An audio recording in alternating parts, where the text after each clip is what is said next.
మహారాణిల మహాలక్ష్మిల ఆ పువ్వు నవ్వింది.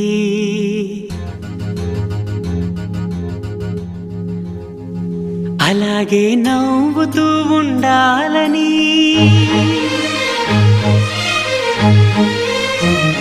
అలాగే నవ్వుతూ ఉండాలని నింగి నేల వాగు వంక చెట్టు చేమ గువగూడు ఆశీర్వదించాయి.